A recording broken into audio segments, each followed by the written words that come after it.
I've managed to get the main man on the Spurs Talk Show. Sean, first of all, how are you doing, mate? Good, mate, good, yeah. Happy New Year to everyone that's watching. If you're watching this tomorrow, I hope this is the last time you'll see me with a beer in my hand for the next month, I hope. Really? Love that, love to hear that. Trying to be healthy. Good man. Okay, let's get straight into it. We've done the matchday vlog.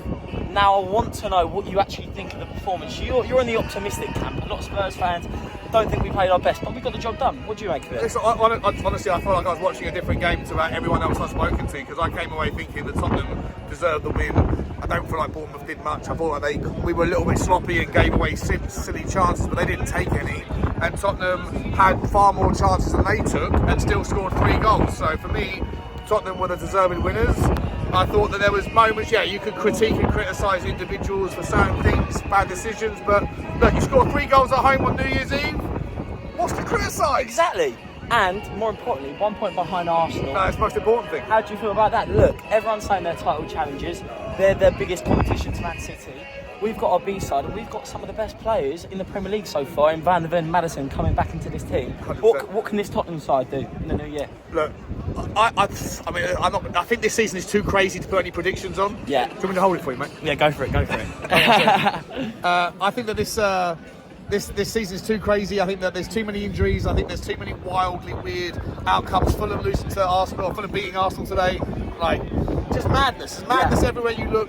I don't want to be someone who puts themselves out on the parapet and says that something's going to happen, because I think this year something weird is going to happen. I think there could be an outsider. It could be Aston Villa. It could be Tottenham. I think there's so many twists and turns left to happen. We're only halfway through one of the craziest seasons I've ever seen, Jack. And I don't want to predict it, but I'm happy to see how it enjoying the out. journey. Postecoglou said, let the fans dream. Exactly. Can the fans dream that we'll be playing Champions League football next year? Champions League football, 100%. Can the fans dream that we can compete with the very best this season? I'm going to put it out there to you, put you on the spot. Are Tottenham in a title race?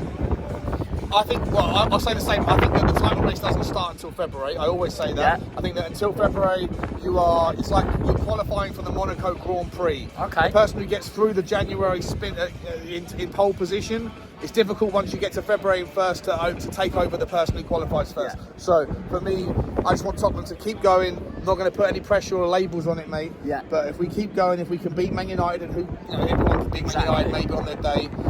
At Old Trafford, I feel like we got a good exactly FA Cup this year. Get the players back quickly.